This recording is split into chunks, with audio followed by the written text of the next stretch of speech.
ಬದಲಾವಣೆ ಸರ್ಕಾರ ಮುಂದಾಗಿದೆ. ನೀವು ಕೂಡ CM ಅವರಿಗೆ ಪತ್ರ ಬರೆದಿದ್ದೀರಿ ಸರ್, ಏನು ಹೇಳ್ತೀರಿ? ಇವಾಗ ರಾಮನಗರ ಜಿಲ್ಲೆ ಈಗಾಗಲೇ 2007ನೇ ಇಸ್ವಿನಲ್ಲಿ ರಾಮನಗರ ಜಿಲ್ಲೆ ಆಗಿದೆ. ಅಂದರೆ ರಾಮನಗರ ಜಿಲ್ಲೆಯ ಹೆಸರನ್ನು ಬೆಂಗಳೂರು ದಕ್ಷಿಣ ಜಿಲ್ಲೆ ಅಂತ ಮಾಡಬೇಕು ಅಂತ ಪ್ರಸ್ತಾವನೆ ಏನಿದೆ ಅದನ್ನು ನಾವು ಖಂಡ ತುಂಡಾಗಿ ಅದನ್ನು ವಿರೋಧಿಸ್ತೀವಿ. ಯಾಕೆಂದರೆ ನೀವು ಯಾವುದೇ ಡಿಕ್ಷನರಿಲಿ ನೋಡಿ ರಾಮನಗರ ಅಂತ ಒಂದು ಒಳ್ಳೆಯ ಶಬ್ದ ಪದ ಎಲ್ಲೂ ಸಿಗೋದಿಲ್ಲ. ಸೊ ಅದಕ್ಕೋಸ್ಕರ ಆಮೇಲೆ ರಾಮನಗರ ಆ ಹೆಸರಿಗೆ ಭಾವನಾತ್ಮಕವಾದ ಸಂಬಂಧ ಇದೆ, ಐತಿಹಾಸಿಕ, ಸಾಂಸ್ಕೃತಿಕ, ಧಾರ್ಮಿಕ ಮತ್ತು ಪೌರಾಣಿಕ ಸಂಬಂಧ ಇದೆ. ಅಂದರೆ ಕೇವಲ ಹೆಸರನ್ನು ಬದಲಾವಣೆ ಮಾಡೋದ್ರಿಂದ ನಿಮಗೆ ಅಭಿವೃದ್ಧಿ ಆಗೋದಿಲ್ಲ. ಈಗ ಆಯಿತು, ಬ್ರ್ಯಾಂಡ್ ಬೆಂಗಳೂರು ದಕ್ಷಿಣ ಜಿಲ್ಲೆ ಅಂತ ಇವರು ಮಾಡಬೇಕು ಅಂತ ಹೊರಟಿದ್ದಾರಲ್ಲ, ಈಗ ಬೆಂಗಳೂರು ನಗರದ ಒಳಗಡೆನೆ ಒಂದು ದಕ್ಷಿಣ ತಾಲೂಕಿದೆ, ಬೆಂಗಳೂರು ನಗರದ ಒಳಗಡೆನೆ ಒಂದು ದಕ್ಷಿಣ ಲೋಕಸಭಾ ಕ್ಷೇತ್ರ ಇದೆ, ಇನ್ನೊಂದು ಬೆಂಗಳೂರು ದಕ್ಷಿಣ ಜಿಲ್ಲೆ ಅಂದರೆ ನಿಮಗೆ ಜನರಿಗೆ ಎಷ್ಟು ಗೊಂದಲ ಆಗುತ್ತೆ. ಏನು ಜಿಲ್ಲೆ ಅಂದರೆ ಯಾವುದು, ತಾಲೂಕು ಅಂದರೆ ಯಾವುದು, ಪಾರ್ಲಿಮೆಂಟ್ರಿ ಸೆಗ್ಮೆಂಟ್ ಆದರೆ ಏನು? ನೀವು ಆ ರೀತಿ ಮಾಡೋದಾದರೆ ಬ್ರ್ಯಾಂಡ್ ರಾಮನಗರನೇ ನೀವು ಡೆವಲಪ್ ಮಾಡಿ. ಯಾವತ್ತೂ ಅಷ್ಟೇ, ಒಂದು ಹೆಸರಿಂದ ಬದಲಾವಣೆ ಆಗೋದಾದರೆ ಈಗ ಆಗ್ಬೋದು, ಮುಂದೆ ಆಯಿತು ಕೋಲಾರನ ಹಂಗಾದ್ರೆ ನೀವು ಬೆಂಗಳೂರು ಪೂರ್ವ ಜಿಲ್ಲೆ ಅಂತ ಮಾಡ್ತೀರಾ, ಅಥವಾ ನೀವು ಚಿಕ್ಕಬಳ್ಳಾಪುರನ ಬೆಂಗಳೂರು ಉತ್ತರ ಜಿಲ್ಲೆ ಅಂತ ಮಾಡ್ತೀರಾ? ಈಗಲೇ ಬೆಂಗಳೂರು ಅಷ್ಟು ಬೃಹತ್ತಾಗಿ ಬೆಳೆದು ಅದರ ಸಮಸ್ಯೆ ಇದೆ. ಅಲ್ಲಿ ಎಲ್ಲಿ ಯಾವುದೇ ಒಂದು ಮೂಲಭೂತ ಸೌಕರ್ಯಗಳು ಸರಿಯಾಗಿ ಆಗ್ತಾ ಇಲ್ಲ, ಅಲ್ಲೇ ಸಮಸ್ಯೆ ಇದೆ. ಯಾವುದು ಫ್ಲೈಓವರ್ಗಳಾಗ್ತಾ ಇಲ್ಲ, ಅಂಡರ್ ಪಾಸ್ಗಳಾಗ್ತಾ ಇಲ್ಲ, ರೋಡ್ಗಳಾಗ್ತಾ ಇಲ್ಲ, ನಂತರ ಗಾರ್ಬೇಜ್ ಸರಿಯಾಗಿ ಇದಾಗ್ತಾ ಇಲ್ಲ.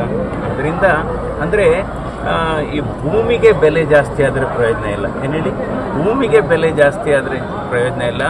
ಆ ಭೂಮಿಲಿ ಬೆಳೆಯುವ ಬೆಳೆಗೆ ಬೆಲೆ ಜಾಸ್ತಿ ಆಗುತ್ತೆ. ಅಂದ್ರೆ ಸರ್, ಯಾವ ಉದ್ದೇಶಕ್ಕೋಸ್ಕರ ಈ ರೀತಿನ ಮರುನಾಮಕರಣ ಮಾಡ್ತಾ ಇರೋದು ಅದು ಗೊತ್ತಿಲ್ಲ ನನಗೆ, ಅದು ಯಾವುದು ಅಂತ ಗೊತ್ತಿಲ್ಲ. ಬಟ್ ಈ ರೀತಿ ಮಾಡಲಿಕ್ಕೆ ಹೋಗಬಾರ್ದು. ಅದನ್ನು ಸನ್ಮಾನ್ಯ ಮುಖ್ಯಮಂತ್ರಿಗಳು ಕೈ ಬಿಡಬೇಕು ಅಂತ ನಾನು ಮನವಿ ಮಾಡಿದ್ದೇನೆ, ಪತ್ರನೂ ಬರೆದಿದ್ದೇನೆ. ಸೊ ಯಾಕೆಂದರೆ ಯಾವಾಗಲೂ ಅಷ್ಟೇ ಆ ರೀತಿ ಈಗಲೇ ಹಾಗಾದರೆ ಇದರಿಂದ ಹಲವಾರು ಸಮಸ್ಯೆಗಳು ಉಟ್ಕೊಳ್ಳುತ್ತೆ. ಸೊ ಅಂದರೆ ನೀವು ಅಭಿವೃದ್ಧಿ ಕೆಲಸನ ಅದು ಈಗಲೇ ಮಾಡ್ಬೋದಲ್ಲ. ಆಮೇಲೆ ಅದು ರೇಷ್ಮೆ ನಾಡಾಗೆ ಉಳಿಬೇಕು, ರೈತರ ಜಿಲ್ಲೆಯಾಗೆ ಉಳಿಬೇಕು.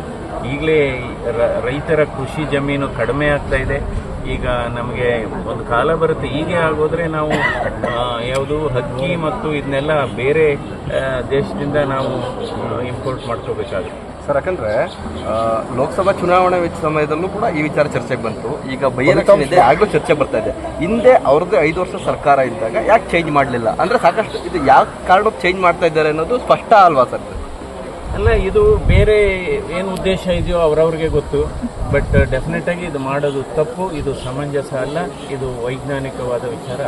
ಹೋರಾಟ ಕೂಡ ಮಾಡ್ತೇವೆ ಅಂತ ಹೇಳ್ತಿದ್ದಾರೆ ಸರ್.